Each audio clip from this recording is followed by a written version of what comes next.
Meus nobres irmãos, abram suas Bíblias, o Evangelho de João, capítulo 10.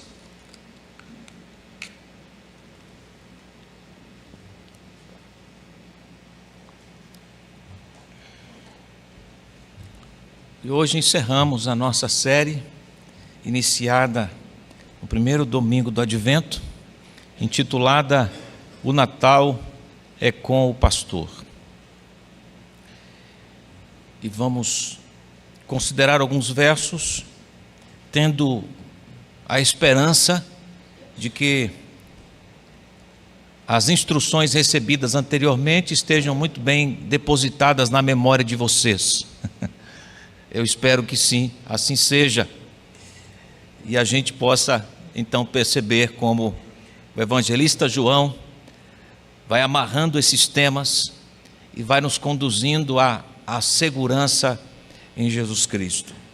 Então, capítulo 10 de João, versículos 11 a 13, depois 15 a 18, 15 é a última parte, a parte B, até o 18. Então, versos 11 a 13.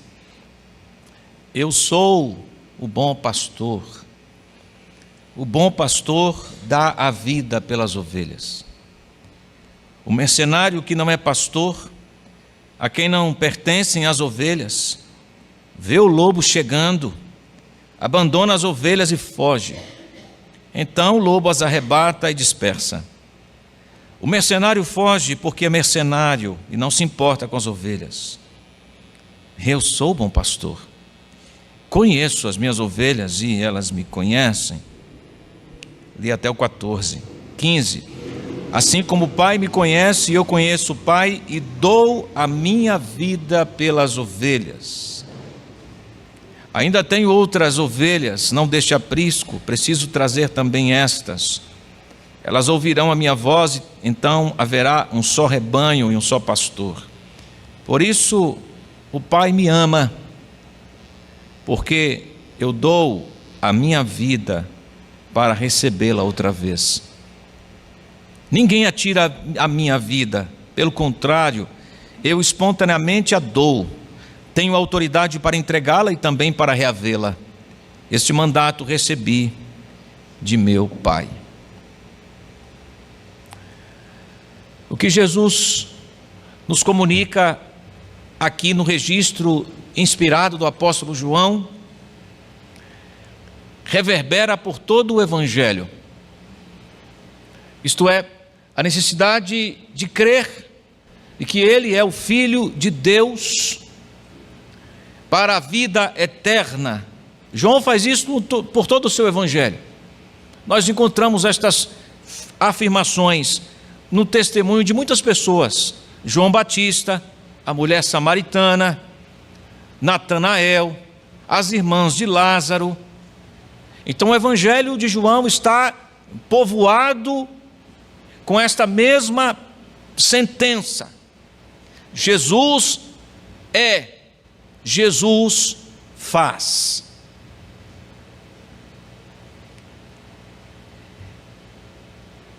A identidade do Senhor Jesus Cristo está inseparavelmente ligada à obra do Senhor Jesus Cristo. Quem Ele é e o que Ele fez não se pode separar. Portanto, crer nisto, em quem Ele é e no que Ele fez, é o alvo apresentado pelo apóstolo João neste Evangelho, e a resposta de quem entendeu quem é Jesus aceitará o que Ele fez. Dito de outro modo, está claríssima na abordagem bíblica que não é possível crer em quem Jesus disse ser sem crer no que Ele veio fazer. Não é possível. Afirmar que crê em quem Jesus disse ser e não crer no que Ele veio fazer é impossível. Conciliar uma crença dessa não se sustenta. As duas coisas são inseparáveis, quem Ele é e o que Ele fez. E hoje observaremos mais uma razão pela qual o Natal é com o pastor. pastor que se entrega pelo rebanho. O que o pastor entrega pelo seu rebanho? O pastor entrega pelo seu rebanho, versículo 11, a sua vida. O bom pastor dá a vida pelas ovelhas. Nos versos 12 e 13 percebemos um notório contraste entre o pastor e o mercenário. Enquanto um defende e protege, o outro mata e foge. Versículo 15: e dou a minha vida pelas ovelhas. É a sua vida inteira que é entregue pelas ovelhas. E essa entrega da vida inteira é revestida pela sua singular autoridade em conceder vida.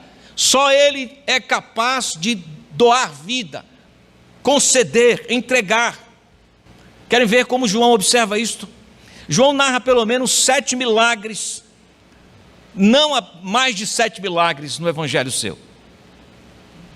E nesses milagres, além da ressurreição do próprio Senhor Jesus, que é registrada pelo apóstolo João, cada sinal / milagre vai apontando para uma lição específica. E dentre esses milagres, 7, notamos que pelo menos 4 apontam para a capacidade de Jesus de conceder vida. Querem ver? Vocês se lembram da cura do filho de um oficial do rei, lá capítulo 4 de João, versículos 43 a 54. Jesus se apresenta como o doador da vida, que entrega a vida a quem está morto, que dá a vida a quem não a tem plena, não é saudável, ele cura. Depois nós temos, na multiplicação dos pães e peixes, Jesus se apresentando como o pão da vida, que sacia a nossa fome existencial, entregando de si mesmo. Depois, capítulo 9, um capítulo antes aqui do capítulo 10, com a cura do cego de nascença, Jesus se revela como aquele que retira a cegueira, dando vista, visão. E também é aquele que opera o coração, porque aquele homem reconhece Jesus Cristo, adorando-o logo em seguida. No capítulo 11 de João encontramos a ressurreição de Lázaro. E na ressurreição de Lázaro, Jesus se apresenta como aquele que diz basta a morte. Lázaro, sai, eu te mando. E aquele que estava morto recebe vida. Jesus é aquele que devolve a vida.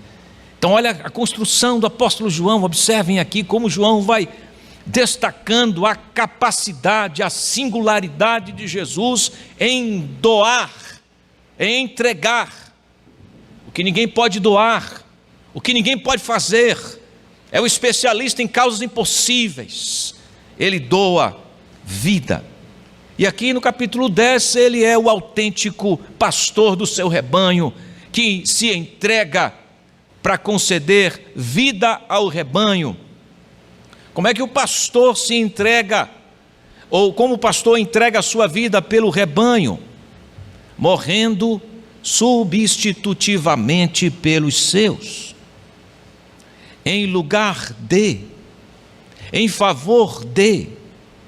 Veja versículo 15: assim como o Pai me conhece, e eu conheço o Pai, e dou a minha vida pelas ovelhas.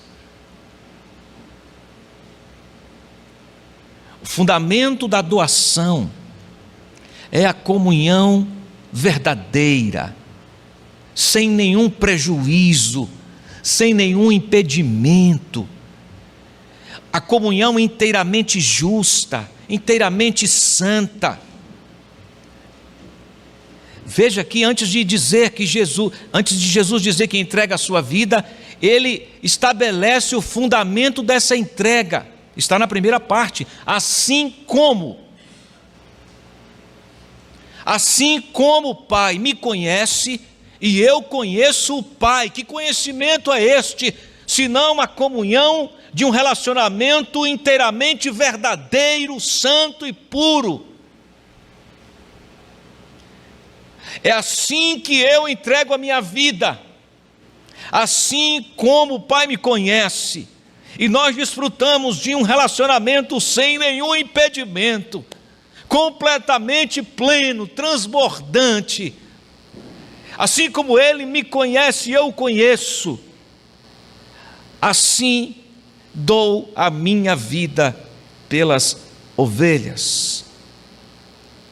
Esse caráter bendito de substituição da condição de quem era rebelde e não podia se relacionar com Deus, de quem era pecador e não podia se relacionar com o santo. Nós estávamos nessa condição. Essa condição terrível, tenebrosa, condenável, foi trocada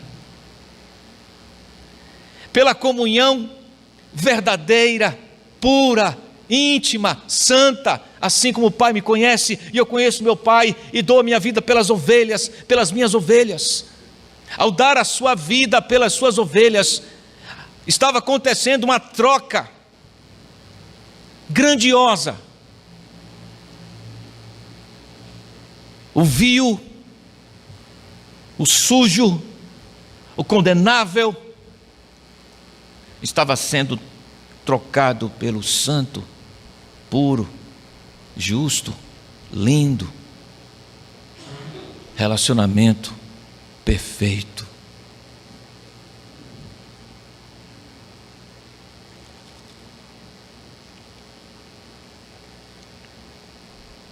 É retirada a rebelião e o muro de separação, irmãos, e é imputado o perdão e a comunhão com Deus.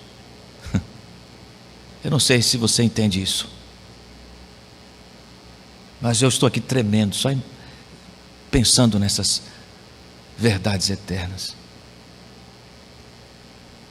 Assim como o Pai me conhece, e eu conheço meu Pai, e dou a minha vida pelas ovelhas. Então essa doação substitui a nossa condição de condenados para sempre, para perdoados e ingressados em um relacionamento com Deus, com a vida.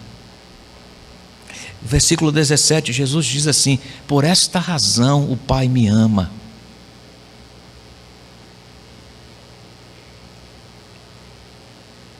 Por isso o Pai me ama. Qual razão, irmãos? O que Jesus está dizendo? Qual é a razão pela qual o Pai o ama? Porque eu dou a minha vida para recebê-la outra vez. Ele responde: ninguém a tira de mim, eu a dou espontaneamente, tenho autoridade para entregá-la e também para reavê-la. Este mandato recebi de meu Pai. É claro que o Pai ama o Filho por quem Ele é. Ele havia dito isto anteriormente: o Pai me conhece e eu o conheço. Isto é relacionamento perfeito, íntimo. Mas o que Jesus está destacando aqui é a satisfação do Pai na entrega do seu Filho para reconciliar-nos consigo.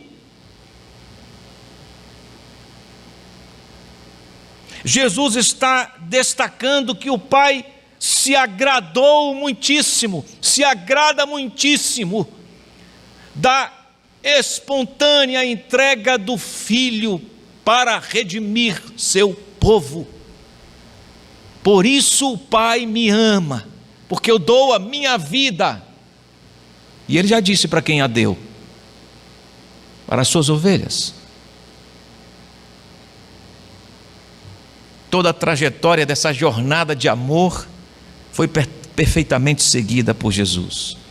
Ele cumpriu todo centímetro dessa caminhada de maneira agradável ao Pai.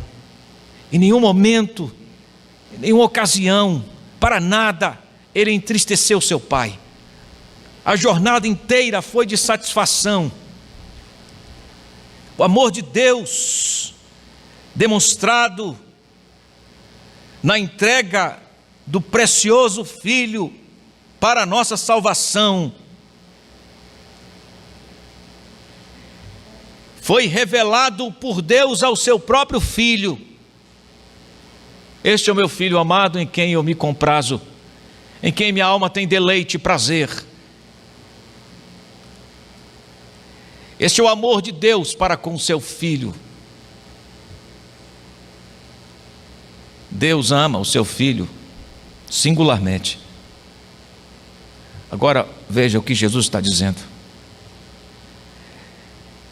Por causa do seu caráter, por causa do caráter substitutivo da sua obra, em que há troca da rebelião pelo perdão, por causa da entrega da sua vida, o amor que o Pai dirige ao Filho aplica a nós.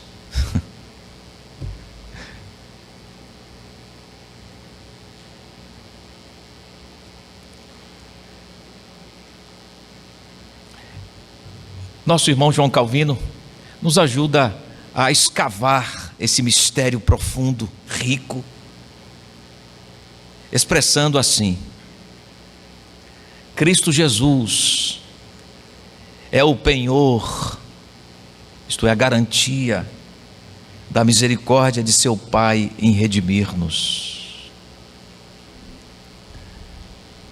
E você pode substituir misericórdia por amor. Procedem, no final das contas, no mesmo sentido de raiz. Deus se compadece porque ama.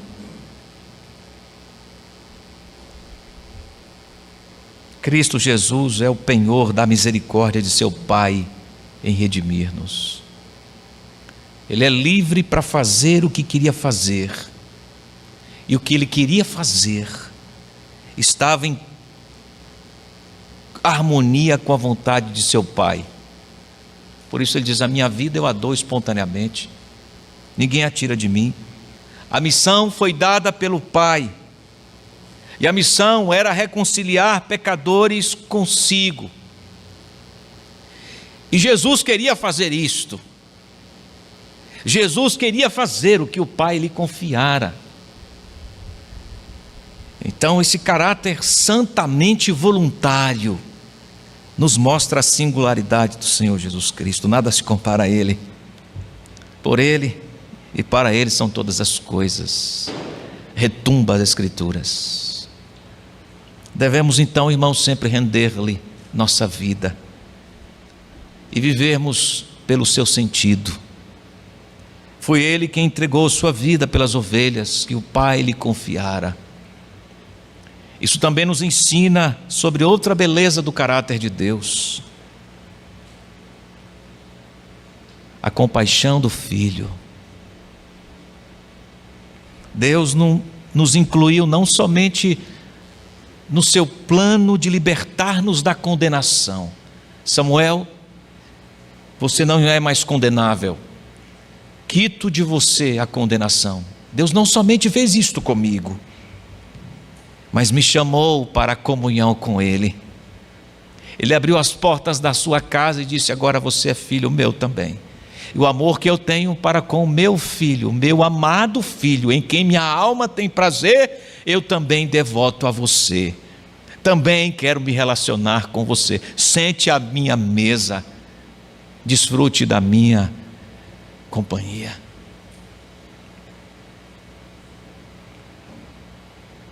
Por meio da entrega perfeita do Senhor Jesus Cristo, Deus também definiu os termos da comunhão com Ele, da comunhão amorosa, prazenteira. Deus definiu. Quais foram esses termos, irmãos? Por que Deus deseja, nesse processo, nesse ato de substituição e nesse processo de trabalho na comunhão conosco, o que Deus deseja? Então nós voltamos à circularidade. Se o Pai ama o Filho, e tudo é pelo Filho e para o Filho, E a comunhão que o Pai tem com o Filho e o Espírito é uma comunhão perfeita, singular.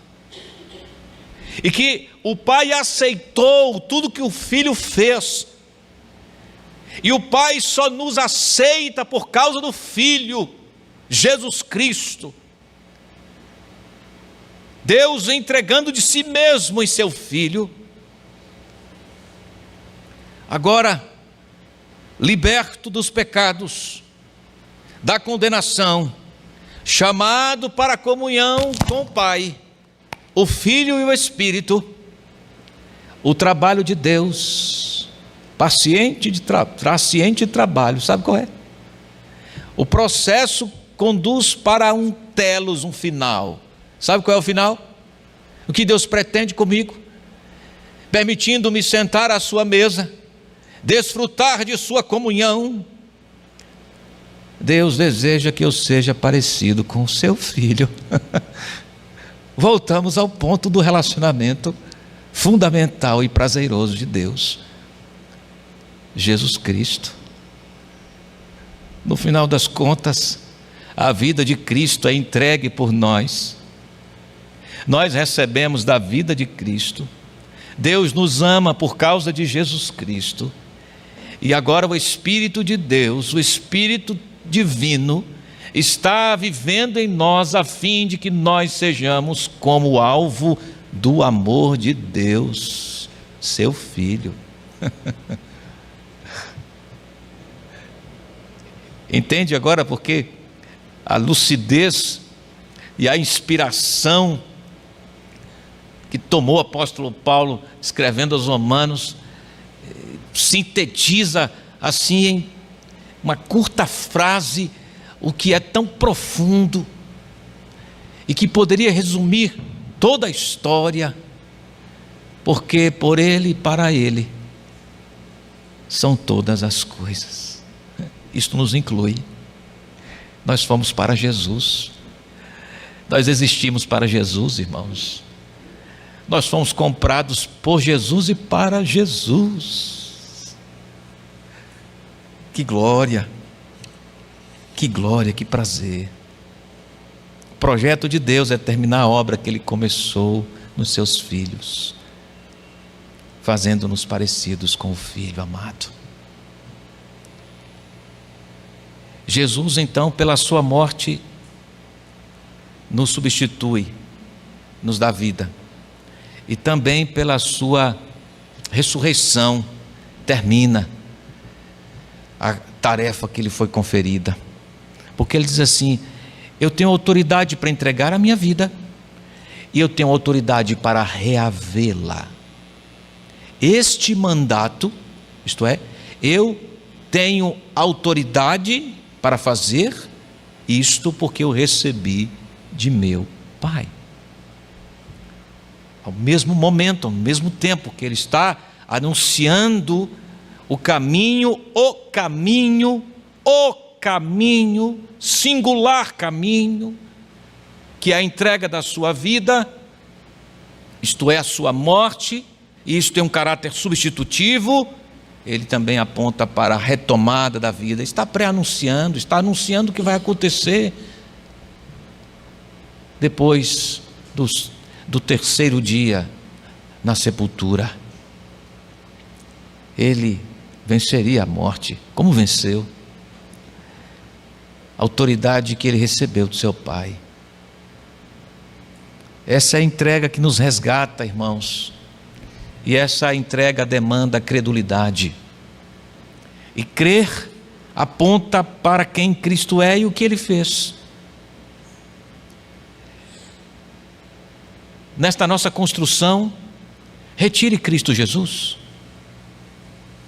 O que você terá? Nada, a não ser condenação, ira, justa ira de Deus sobre nós. Retire Cristo Jesus. O que você terá? Solidão eterna, nada de companhia com Deus. Então, precisamos crer. Jesus Cristo é o Filho eterno de Deus, que veio a este mundo para resgatar pecadores que estavam condenados pelos seus pecados, que não poderiam salvar-se por si mesmos. O castigo eterno era o seu merecimento, mas Deus, provando o seu próprio amor para conosco, pelo fato de Cristo ter morrido por nós, sendo nós ainda pecadores, quis salvar-nos. Precisamos crer. Há uma história contada por Dr. James Boyce, e fala a respeito de um escalador de montanhas, que escorregou da sua trilha, estava para mergulhar milhares de metros para a morte. Em pânico, desesperado, ele se agarrou a um frágil arbusto que estava crescendo numa rocha ao lado da montanha. E aquele arbusto momentaneamente interrompeu a queda, mas já estava saindo do lugar, lentamente pelas raízes. O alpinista então olhou para o céu e gritou: tem alguém aí que possa me ajudar? Uma voz de timbre profundo foi ouvida do céu, conta Dr. Boyce. Sim, eu te ajudarei. Confia em mim. Solte o arbusto. O alpinista olhou para a caverna abaixo e gritou mais uma vez: tem mais alguém aí que possa me ajudar? Quem sabe você tem olhado assim para o cristianismo, como mais alguma coisa, mais alguma possibilidade, mais alguma resposta, apenas como algo dentre tantas coisas mais. Mas a afirmação bíblica diz que Jesus não é mais uma coisa, que a fé cristã não é mais uma ajuda, é a única ajuda. Só a vida em Jesus Cristo e em ninguém mais. Se você é crente, encha o seu coração de alegria e viva a vida de Cristo, crescendo na comunhão com Deus. Se você não crê, está condenado. E por graça e bondade de Deus, que o Senhor, que essa mensagem chegasse aos seus ouvidos essa noite, estando você aqui ou em casa, para que você reflita, reconsidere a jornada sua até aqui, o curso da sua vida, o que você quer, para onde você está indo. E você hoje é confrontado com essa mensagem natalina, de que só há vida em Jesus Cristo, e Ele te entrega a vida, e te convida: vem a mim, vem a mim, você que está cansado, e eu vou te aliviar. Aquele que crer em mim, ainda que morra, viverá. Quem crer em mim tem a vida eterna. Eu sou a ressurreição e a vida, disse Jesus. Aquela mulher no poço de Jacó, ele disse à mulher: se você cresce, se você entendesse quem eu sou, você me pediria água e eu lhe daria, e você nunca mais teria sede, porque fluiria do seu interior rios de água viva. Ela entendeu, largou o cântaro ali mesmo e foi para a cidade falar para todo mundo que ela havia conhecido um homem que havia revelado toda a sua vida. Ela bebeu dessa água. E o Senhor te convida nessa noite para que você beba dessa água, a única água da vida. E se você é crente já, mas tem estado titubeando, inconstante, o Senhor Jesus te chama para uma reconciliação, um conserto, um recomeço, numa vida melhor do que aos pés do Senhor Jesus. Não só a mulher no poço de Samaria entendeu isto como a própria Maria Madalena. Teve sua vida transformada e não queria saber de outra coisa a não ser seguir a Jesus. E tantos outros, mulheres e homens, encontraram Jesus, foram encontrados pelo Senhor Jesus e não desejaram saber mais de nada e ninguém. Há esperança, há consolo, mesmo diante das situações mais extremas, como a morte, por exemplo. Hoje à tarde estivemos na Ebenezer, no ofício, no culto de gratidão pela esposa do reverendo Clóvis, e vê-lo contando um pouco da sua, vê-lo e ouvi-lo contando um pouco do seu relacionamento com a esposa, e ver como transbordava a sua fé, o consolo de Deus sobre a sua vida, foi impactante.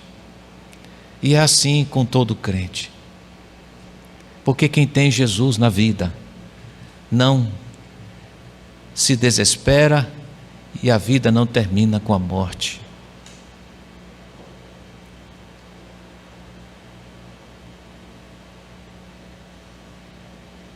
Quem é que condena? Pois Cristo quem morreu, ou antes quem ressuscitou dentre os mortos, o qual está à direita de Deus e também intercede por nós. Quem nos separará do amor de Cristo? A tribulação? Ou a angústia? Ou a perseguição? Ou a fome? Ou a nudez? Ou o perigo? Ou a espada? Como está escrito: por amor de ti somos entregues à morte todo dia. Somos reputados como ovelhas para o matadouro, mas em todas estas coisas somos mais que vencedores por aquele que nos amou.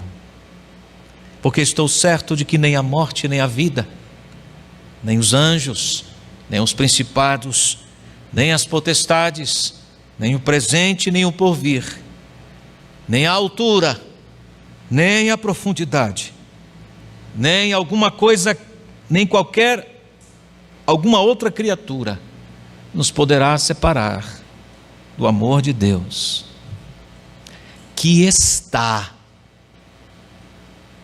em uma pessoa, que está em Cristo Jesus, nosso Senhor. Portanto, meus amados irmãos, é assim que celebramos o Natal. Um coração cheio de gratidão, de alegria, de gozo, a despeito dos problemas que enfrentamos, a despeito dos espinhos que ferem os nossos pés nessa carreira.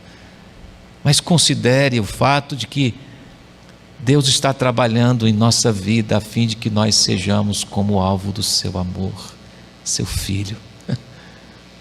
E Deus não desperdiça nada nisto. Deus usa todas as coisas para o nosso bem. Eu sou o bom pastor dá a vida pelas suas ovelhas. Você é a ovelha de Jesus? Se não, o Senhor te chama nessa noite.